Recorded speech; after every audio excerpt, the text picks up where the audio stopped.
let's discuss market battle. Um, so I was saying before, oh yeah, because I have baby chicks running around being baby chicks. Um, so market battle is something that happens after cross server arena and before uh, cross server guild war and then the division shuffle.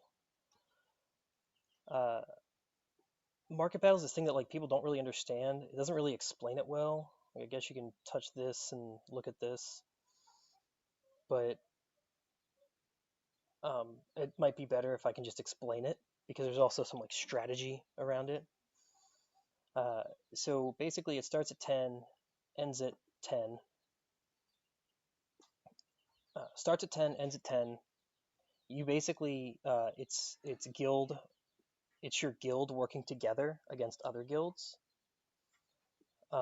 You basically each person in your guild needs to like take a stall for 2 hours. That's your mission is to take and hold a stall for 2 hours. So, for instance, um, and they have different values. So you get a guild income and a personal income as long as you sit in a stall. And then you can use the income you make to buy stuff like a bunch of polish stones, which I really, really like. There's different areas, and the ones that give you the most value are limited. So those are the ones you'll see. So like the best one, Central Square, only has a slot for two, whereas and you'll see it gives 140 per minute. And then the lowest one, the guild headquarters. This is anybody can sit here, I guess. There's no limit, but that's only 25 a minute. And um, this is sort of going to be restricted by your might. You can, and then you have some options for stuff you can do. You can, yeah, like so you have a certain number of chances you can buy more, or uh, you can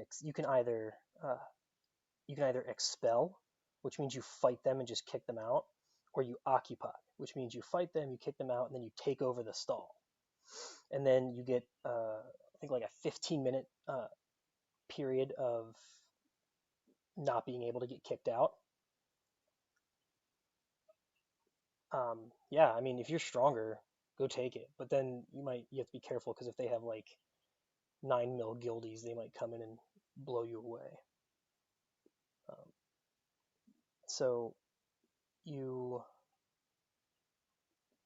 the basic strategy is to just get as much guild income as possible, and stack up as many points as possible to be at the top at the end. So this is 4 days long. Um, oh, if she's right next to her in the stall, that's another thing I was going to get to later, but I can tell you that now. Go ahead and take it because if they're in a stall, they can't attack you. So you can't be expelled by anybody that's sitting in a stall. You can only be expelled by people who are not in a stall. And then once you're in a stall, you're locked there unless somebody kicks you out.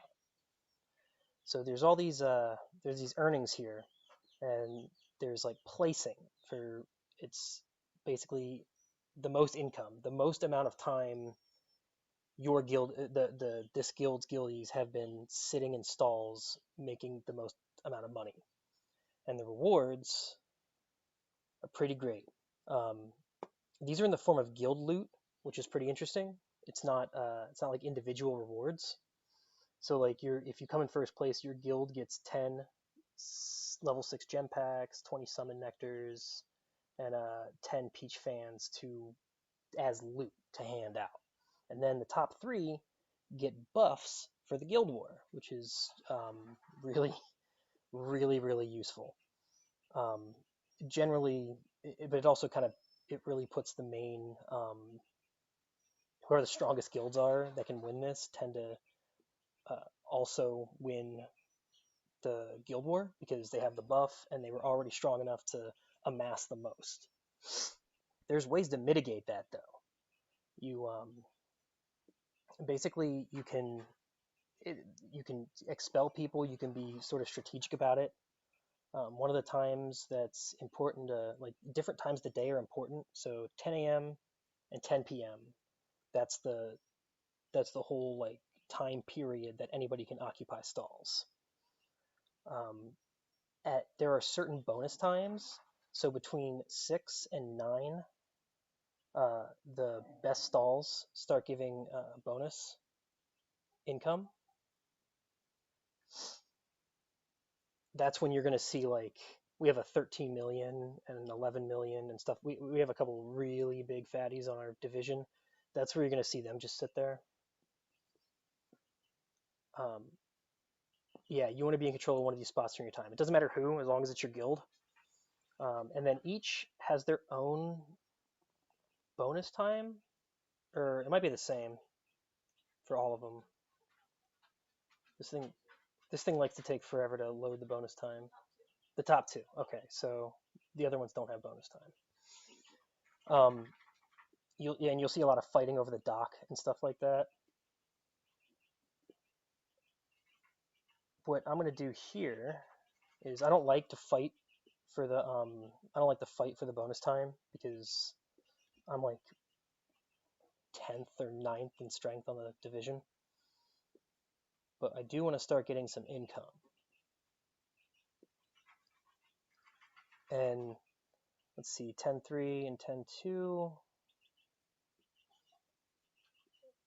One of the things I like to do before I start taking stuff is testing that I can beat the people I'm going to be trying to beat. So Renoa, challenger first. I mean, unless you know you're just going to annihilate the person, don't worry about it. But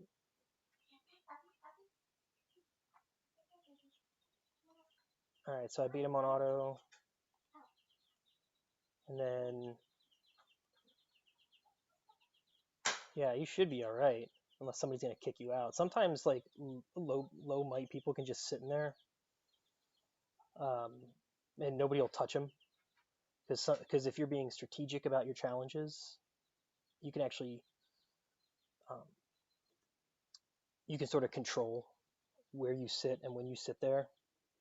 All right, so I can beat Renoa, and can I auto Lilybeth as well?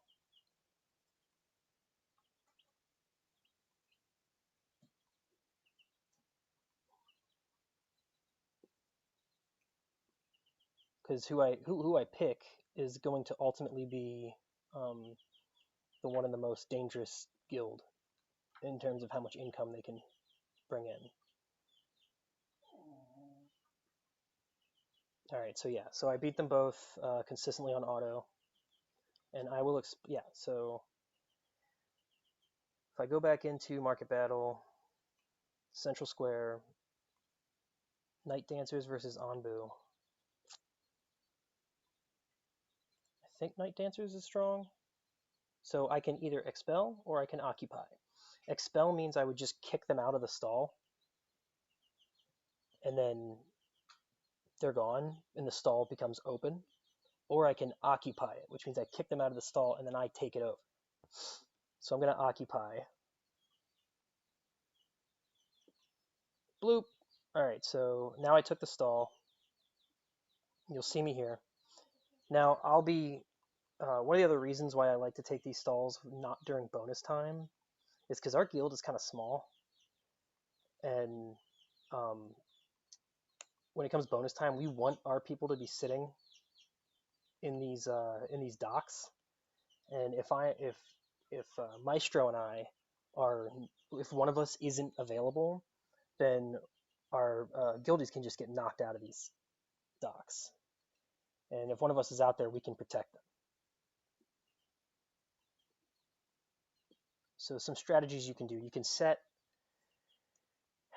someone as an enemy. Like I can target Night Dancers as the enemy. Yeah, 2 hours max. You get 2 hours total of time.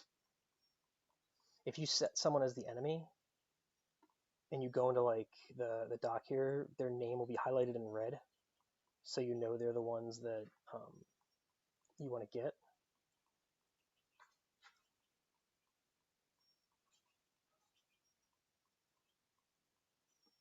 And then you can check your battle report. Um, oh man, this is from the last one too. And then you can also check your guild battle report, which is going to show you like the stuff your guild did and the stuff that other guilds did to your guild. So like back before Saw, Smash Griefs, and stuff. Yeah, basically, like you can make a good amount of income and just leave this alone if you have enough people that can just kind of swarm it.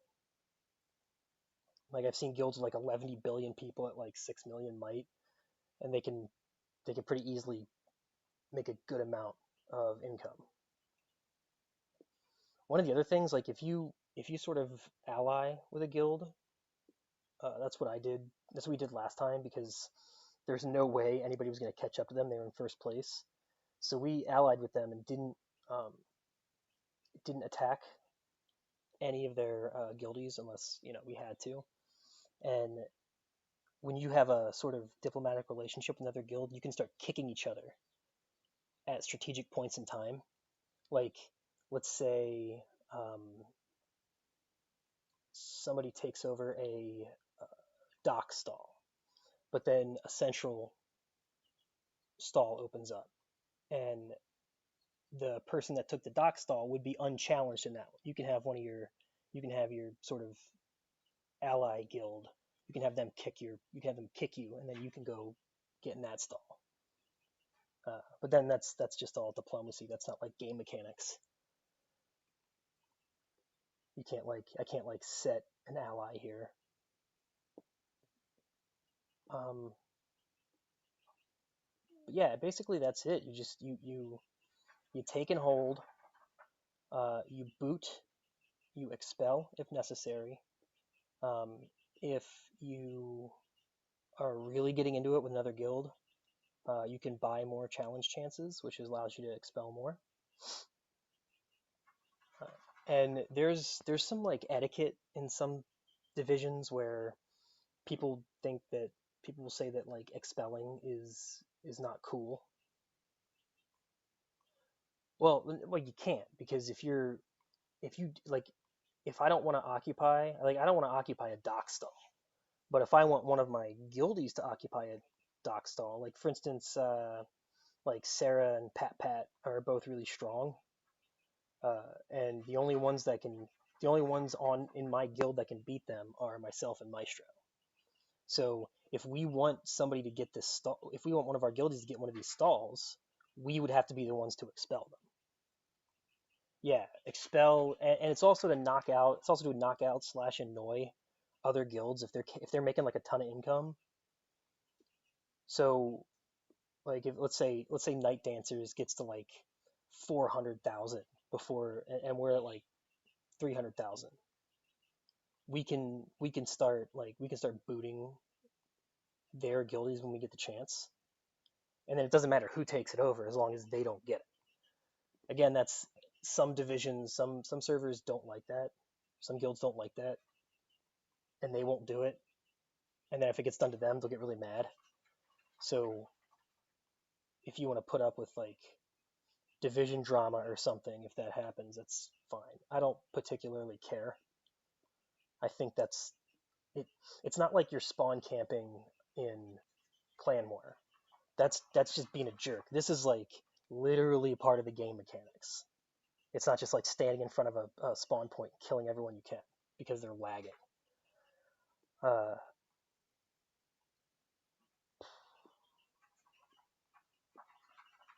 yeah, I'm pretty sure I'm gonna be safe here. I don't think anybody that cares enough that can take. I don't think anybody that can take me out cares enough about right now.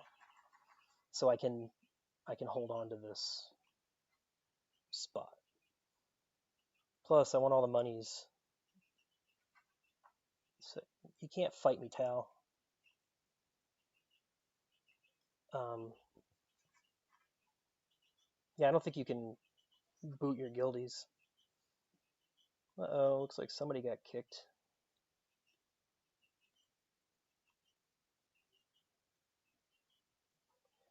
Okay. Um, yeah, that's it. Yeah, I mean, unless there's any more questions. In the meantime,